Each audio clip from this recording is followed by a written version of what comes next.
We have spent a whole movement in the workshop. You walked in carrying a mind you had mostly made up, and you have been on the bench ever since under the craftsman's hand. The word cutting, the breath remaking, the others catching what you could not see, slowly, a measure at a time, trading the counterfeit for the real mind of Christ. It is good work. It is not finished, and it never quite will be on this side of the grave. But here is something a workshop will never be. It will never be a home. A workshop is a place where you are made for something. A tool is not forged so that it may sit on the bench forever admiring its own edge. It is forged to be picked up and used. And a bride is not made ready so that she may stand alone in the dressing room, gazing at the gown. The whole long patience of the workshop was always pointed outward at a door. It is time to walk through it. This final movement is about what happens when the formed mind walks out into the open air. Let me name the quiet assumption that has to be broken first, because almost everyone carries it. We have spent 2 movements speaking of the mind being formed in you, your heart, your seeing, your private walk with God, and every word of it is true. But if you stop there, you will have turned the mind of Christ into a personal comfort, a pleasant interior peace carried about like a warm coat, which it was never meant to be. The reason God goes to all this trouble is that he is readying a bride to live and to reign, and one can do neither in a dressing room. The formed mind is meant to be lived out loud and in the open in front of people. How such a person works, fights, forgives, grieves, spends money, treats an enemy. You're not a museum piece kept behind glass for your own safekeeping. You're being deployed. And notice where you are deployed. Not to some clean, neutral country, but straight back into the world this book began by diagnosing. The Babel world, the place running on made-up minds, the territory still under the management of the old powers you renounced at the door, where the God of this age has blinded the minds of the unbelievers. 2 Corinthians chapter 4, verse 4. He does not extract you from it. He could. He might have whisked every remade soul off to a quiet heaven the moment the work began. He does not. He prayed. Instead, the opposite. I do not ask that you take them out of the world, but that you keep them from the evil one. As you sent me into the world, so I have sent them. John chapter 17, verses 15 to 18.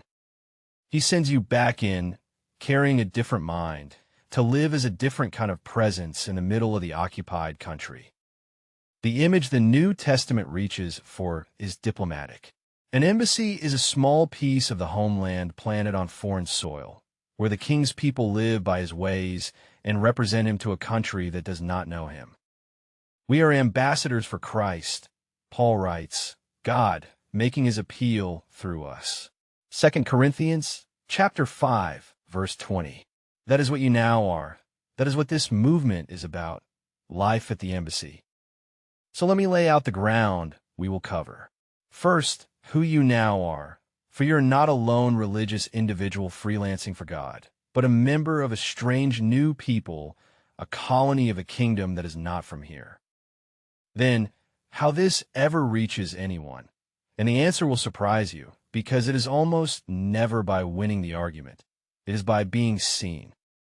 Then, what it costs for the road to the throne, it turns out, runs straight through a cross, and the made-up mind will do nearly anything to avoid it. Then, how to keep going when the wedding feels impossibly far off and the king seems slow in coming. And finally, where the whole thing lands, the wedding and the throne, and a world made new, with the made-up mind gone for good. But before we take a single step out the door, one thing must be nailed down, or this entire movement will go wrong in the most predictable way imaginable. Going out is not graduating. The made-up mind is delighted to hear the words, out into the world. It hears, good, I'm trained now. I have done the formation. Now I go and be impressive for God under my own steam. And just like that, it has turned the whole enterprise back into the one thing this book has fought from its first page. Try harder, now, with a mission field stapled to it. Striving, performing, building a ministry the way the old self built everything, out of itself. No, you do not leave the workshop behind. You carry the bench with you. Out here in the open, the word still has to cut you. The breath still has to remake you. The others still have to catch the places where you have quietly bent the blade back into a mirror. The received life does not become a self-powered life the moment you step outside. It simply learns to receive on the move, in traffic, at the dinner table, across the desk from someone difficult, a measure at a time today. The bride never graduates from receiving. She only learns to receive while she walks. Hold on to that, for everything else in this movement depends on it. Life at the embassy is not you finally doing great things for God. It is the same received mind you've been given, now lived where it costs something, where people can actually see it and be reached by it, and where it is tested in the only place a mind is ever truly tested, out loud, in public, among people who never asked for it. So, step out the door, not as a finished product. There are no finished products this side of the wedding, but as a sent one, still on the bench, still being shaped, only now being shaped in the open, where it counts. The workshop was never the destination, it was the getting ready. The destination is a world that has scarcely ever seen the mind of Christ walking around in ordinary shoes, and a king who means to show that world to itself through people exactly like you. And the very first thing to learn about the life out here is the thing we're most likely to get wrong, since we have been so thoroughly trained to picture faith as a solo act. Who you now are. Not a lone believer with a private mind, but something far stranger and far stronger, a member of a whole people, a colony of a kingdom that did not come from this world at all. That is where we begin.